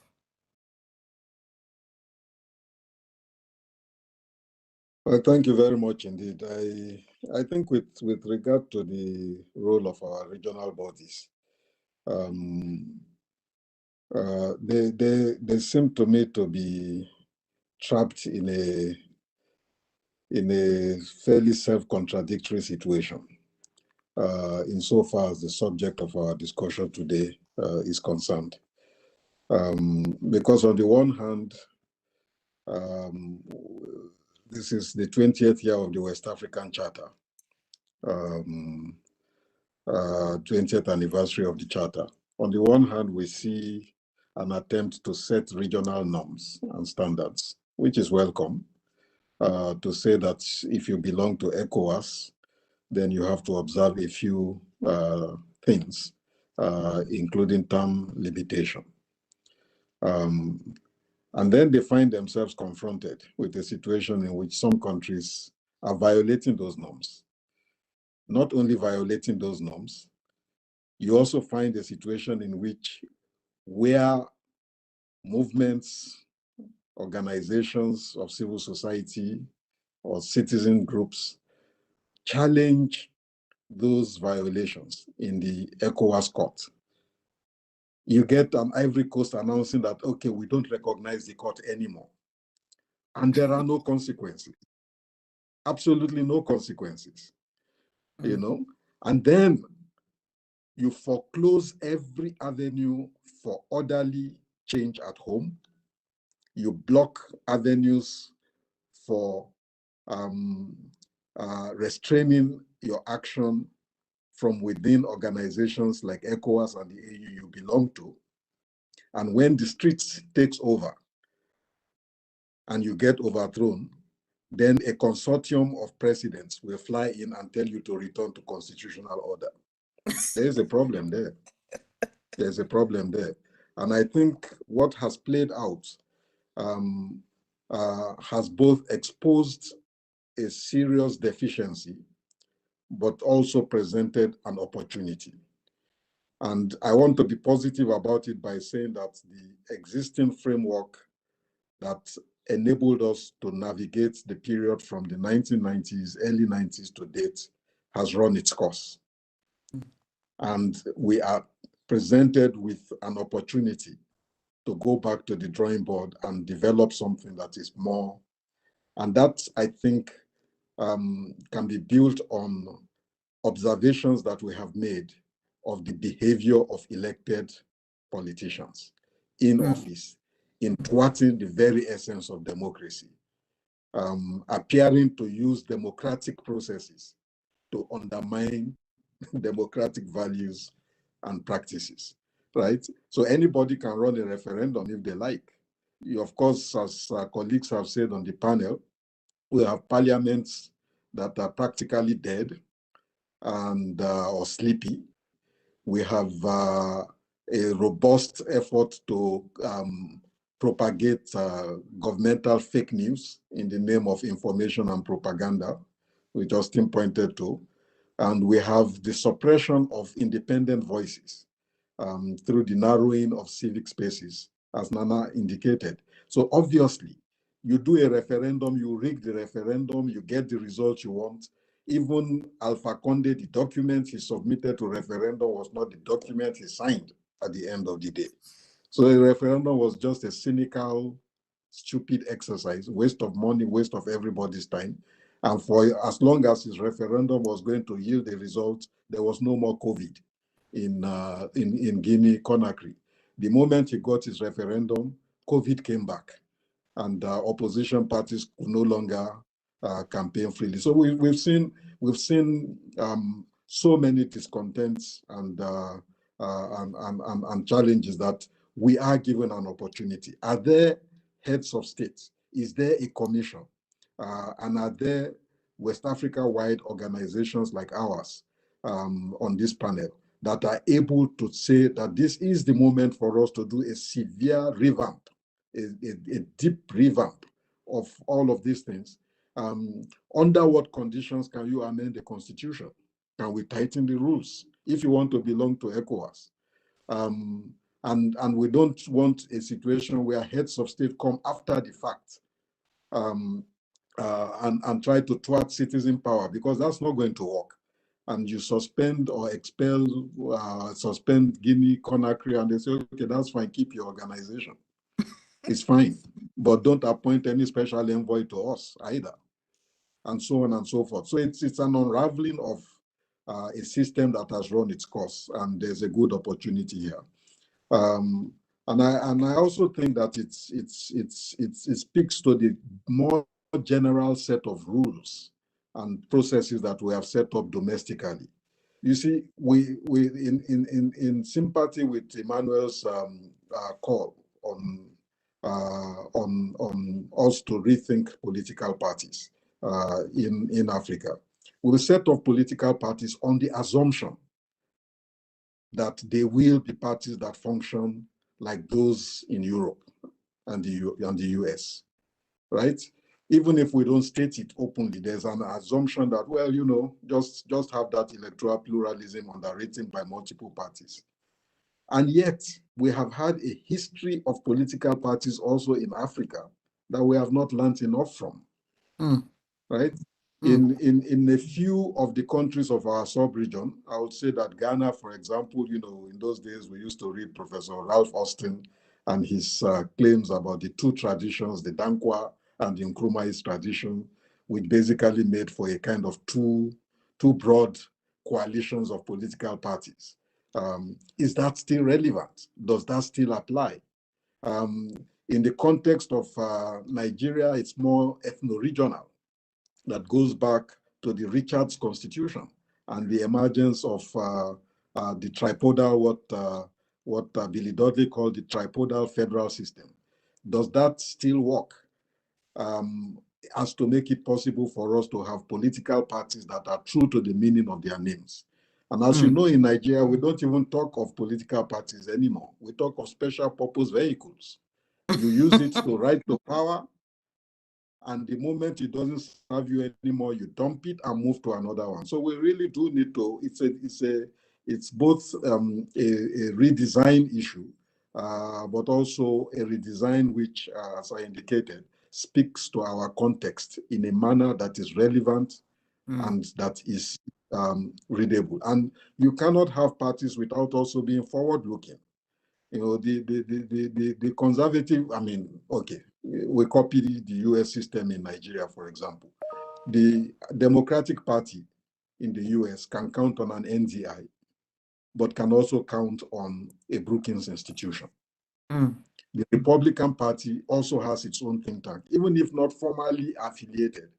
Republicans know when they leave office, those of them who are the thinking arm of the party go into Republican think tanks, just as the Democrats go into Democratic think tanks to plan for the next period in office. What do our political party leaders do? What do our elected officials do when they leave office, waiting to fight the next round of elections? I doubt that they are invested in programmatic thinking, helping us to think about our future for the next 20 years or 30 years, studying the world that is changing around us to better understand. And that idea of programmatic parties, which International IDEA has pushed, we experimented with various things in Ghana towards the last but one elections, to get them to have manifestos around national resource governance and the like and the like. They can do it on paper, but they don't live it in actual fact, and we need to be able to revisit that. And some degree of engineering might need to be put in place. Thank you. Back to you. Thank you so much, Prof, because some engineering, that is the point. yeah, you've raised, I mean, very, very concrete points. One, about rethinking the current ECOWAS structure we have. It has served a purpose. 20 years down the line, where are we with that? What proposals should we be making? And I also see your point about the roles of the regional courts.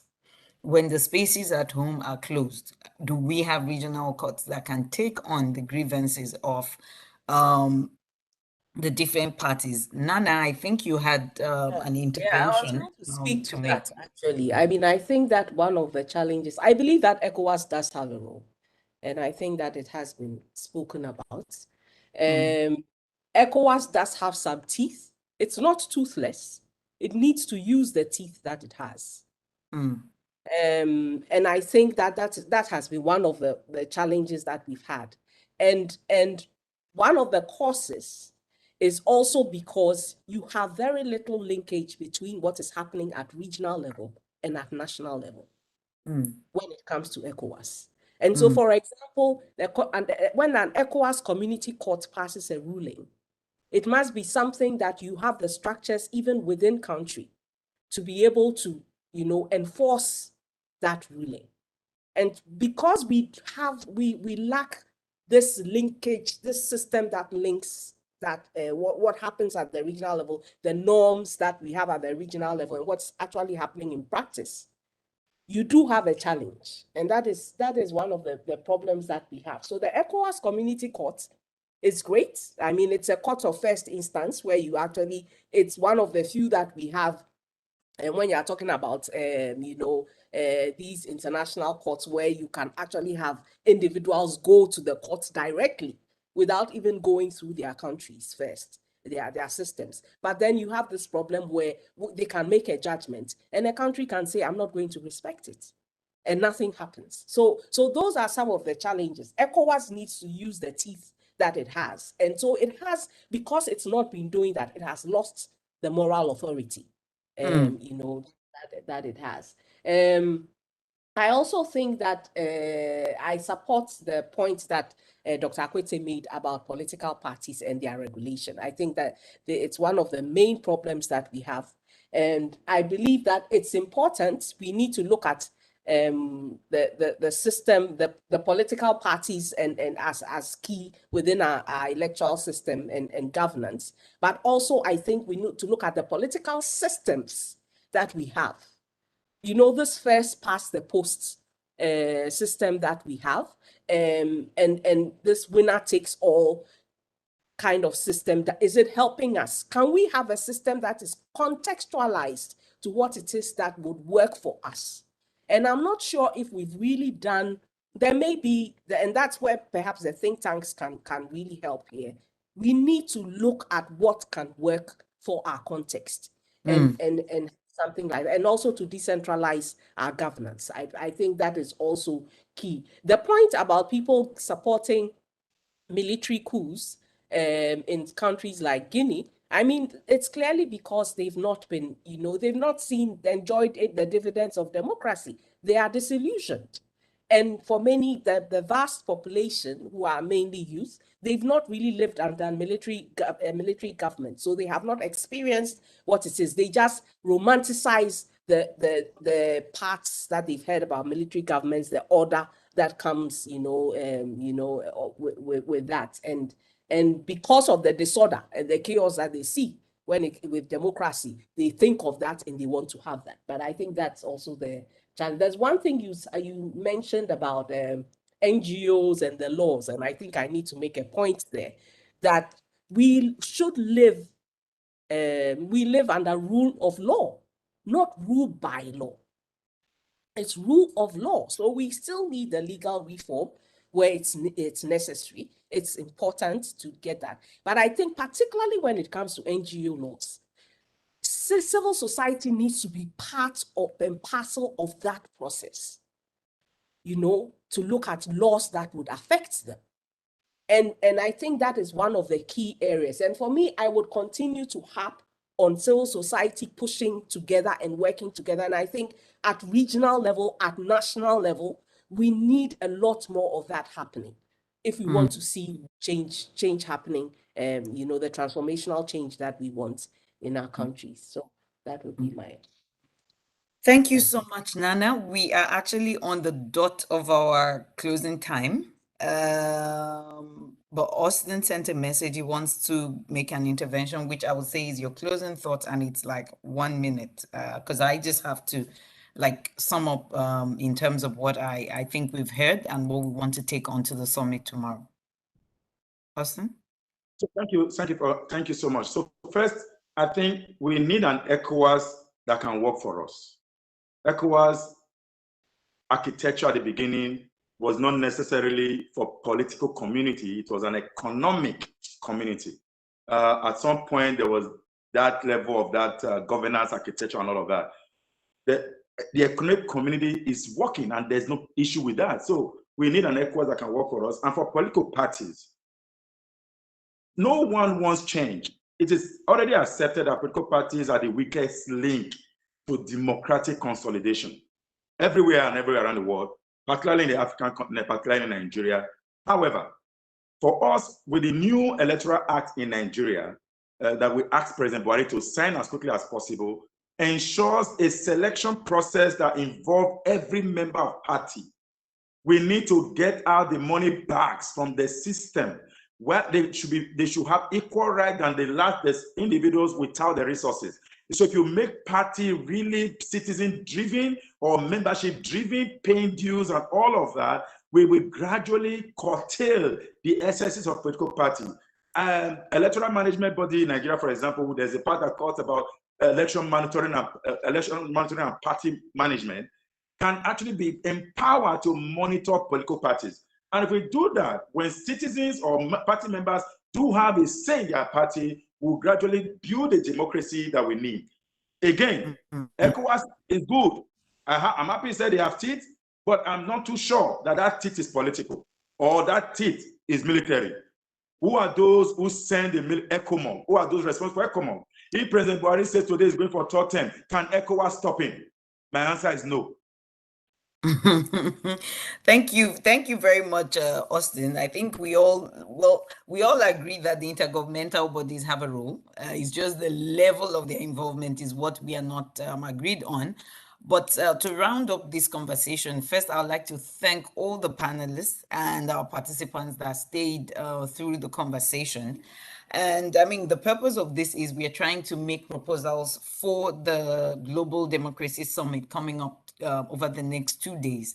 I think for West Africa, what I hear us saying is we need to relook at the role and the structures of our intergovernmental body, ECOWAS. We all appreciate that they have been quite strong over the years, and ECOWAS remains like your foremost regional economic body when you think of the continent. But for where we are today, are there reforms that need to take place? What I hear you say is yes. Two, there's a need for ECOWAS to engage more with civil society and to also create spaces for regional comparative learnings using clear think tanks and different institutions like the ones we have on board here today to be more linked and to provide spaces for research and comparative learning. I also hear a lot more about ECOWAS needing to go beyond just their presence during elections, but to look at the period in between elections, particularly the possibility of setting up structures that can monitor reform processes, so that when reform processes are getting hijacked or that they are being used for individual purposes, what can the intergovernmental body do? We have interest in seeing that. At the national level, we have interest in seeing us move beyond electoral democracy, where we can check the box to say we have held an election, but we are looking at governments that deliver, so that citizens are not so dissatisfied that when they see the army, then they see the army as an alternative.